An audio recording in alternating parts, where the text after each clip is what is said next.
Hello, my name is Carrie Abbott from Contact Associates.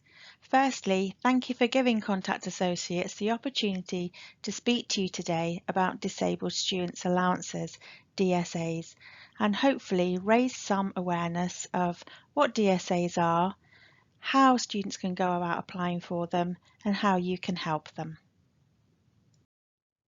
So let me introduce you to our team.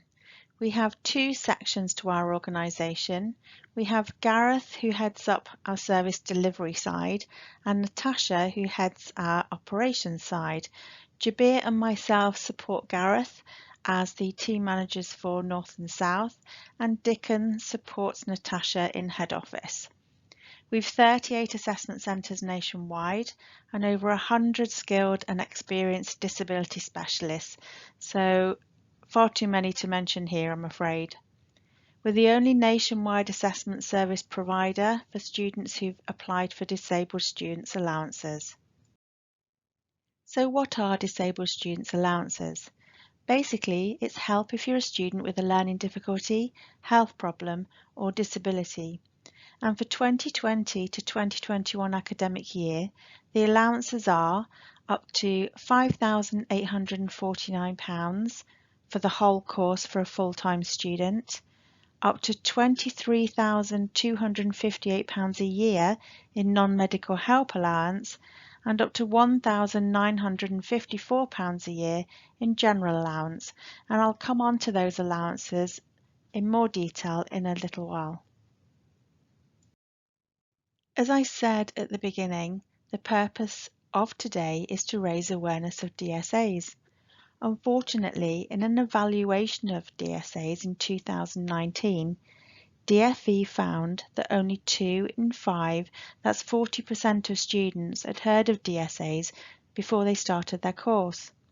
Some students believe that DSA is only for students with severe disabilities, whilst others with neurodiverse conditions were reluctant to be labelled as disabled. The Department for Education is keen to make new and prospective students aware of funding and eligibility, particularly amongst those with mental health and long-term conditions.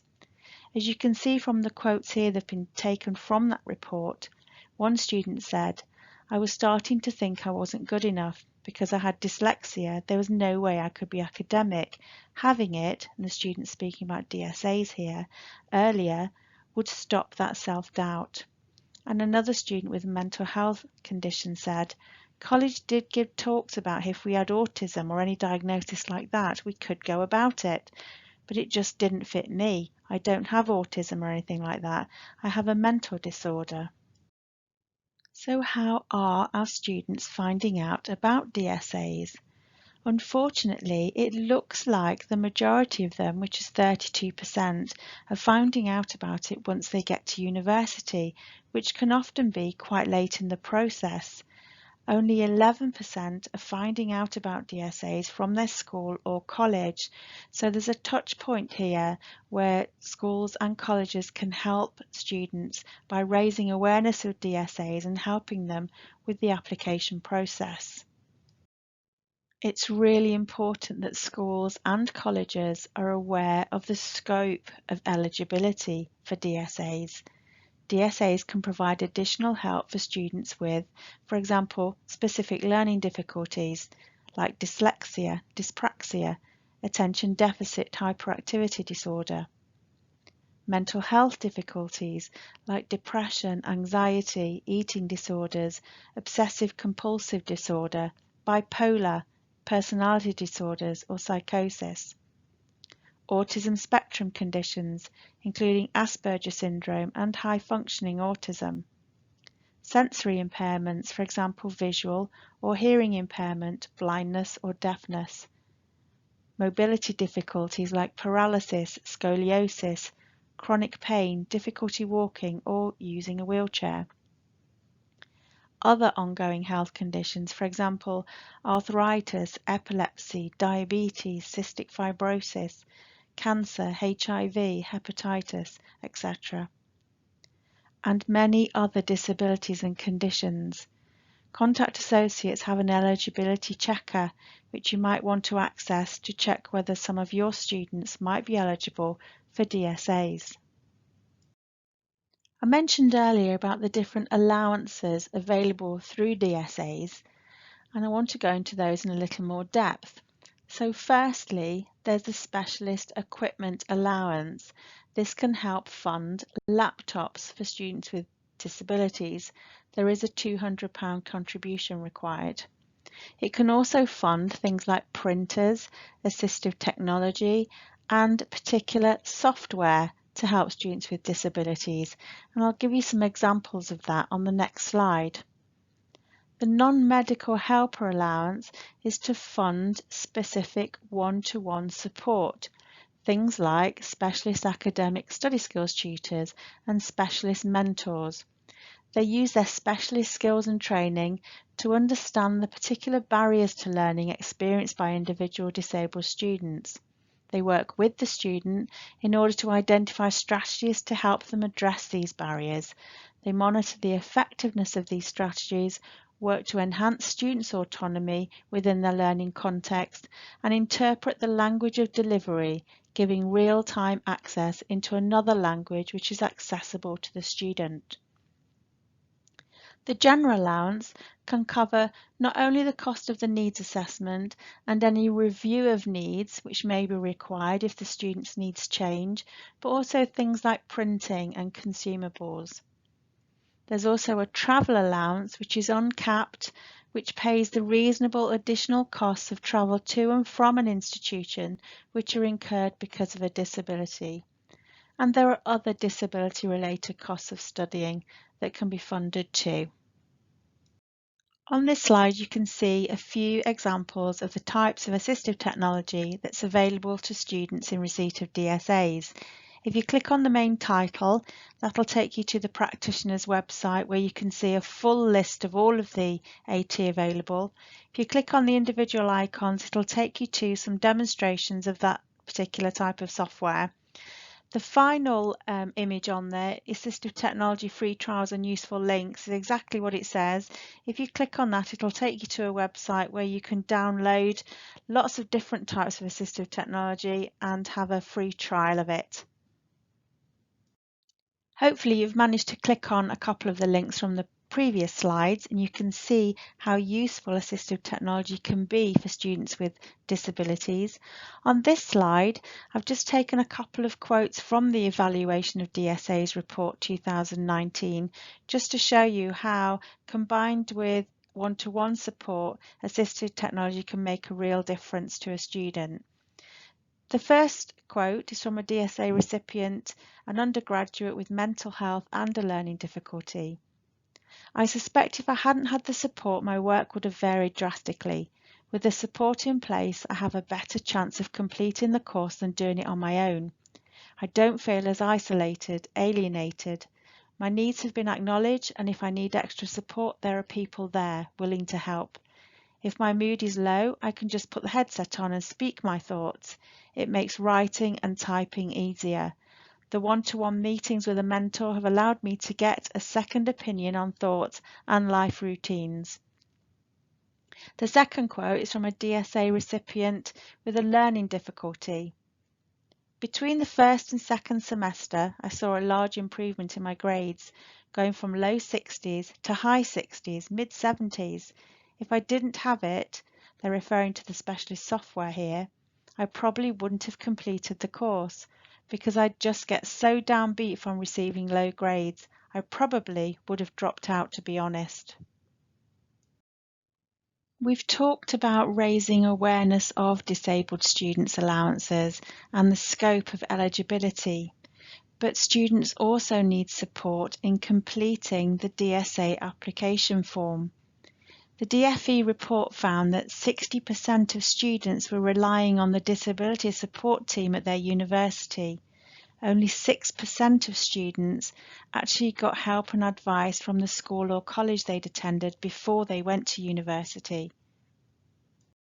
So how can you help your students apply for DSAs?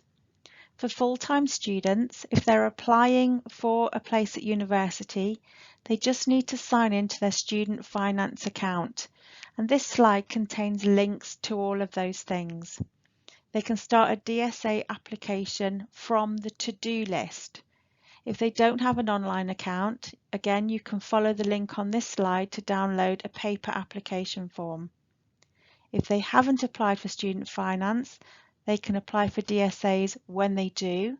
And if they don't need student finance, they can apply for DSAs by filling in a paper application form. Again, a link's provided on this slide.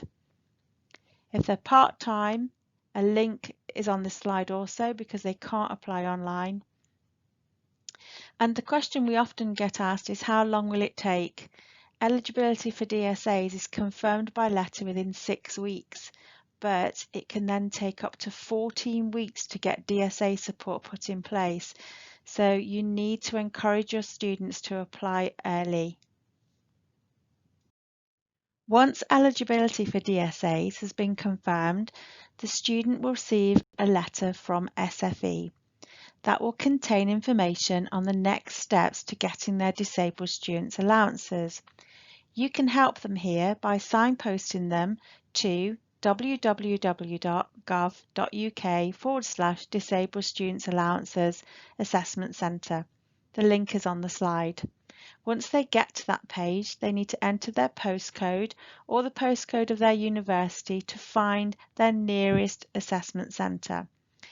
The example here is showing our assessment centre, which is in Euston, London, but there are other assessment centres available. The student needs to follow the link on the website. Again, this is showing our assessment centre here, but there are others available, and book their study needs assessment. At the moment, due to COVID-19, we're offering telephone and video assessments, but ordinarily there would also be face-to-face assessments available. So what happens at the study needs assessment? Students can get quite anxious about the study needs assessment, and schools and colleges can really help here by reassuring students that the assessment is confidential and it's conducted in a relaxed, informal and supportive environment. Our assessors use their specialist experience of disabilities and specific learning difficulties to help students openly discuss their learning needs within the context of their studies. It's important to remember it's not a test. The assessor will demonstrate assistive technology solutions, ergonomic equipment, and discuss other support options like one-to-one study skills support for students with dyslexia, for example, or one-to-one mentoring for students with mental health issues. The assessment takes up to 2 hours. It very rarely does take that long, but at least the student knows they have that time available should they need it, and the cost is covered by their DSA funding. This slide is taken from Contact Associates' website. It's feedback from students that we've assessed recently. It was amazing. For the first time, I felt I was listened to. The assessment, went very well. The assessor was very welcoming and was obviously very good at her job. The assessor had an excellent way of speaking to encourage the student to talk about his disabilities and use the right manner. We were amazed at what was available. I just wanted to say thank you for everything you did for me when I came down for my assessment, and how at ease I felt during the assessment, as I was anxious before I came along. What happens after the study needs assessment? Well, within 10 working days, a study needs assessment report outlining the student's needs and any recommendations made is sent by the assessor to the student and Student Finance England. Within about 14 weeks, sometimes sooner, SFE make a final decision on any recommendations and send out an entitlement letter to the student. This is known as a DSA2. It's really important, if you can, to make contact with students at this point to encourage them to contact the suppliers and organisations listed in that letter to organise the uptake of their DSA support. And finally, if you have any questions about anything that's been covered in this PowerPoint presentation, please do contact us. Contact Associates work in partnership with universities, colleges and schools to raise awareness of DSAs for all students planning to study in higher education. Our contact details are shown below.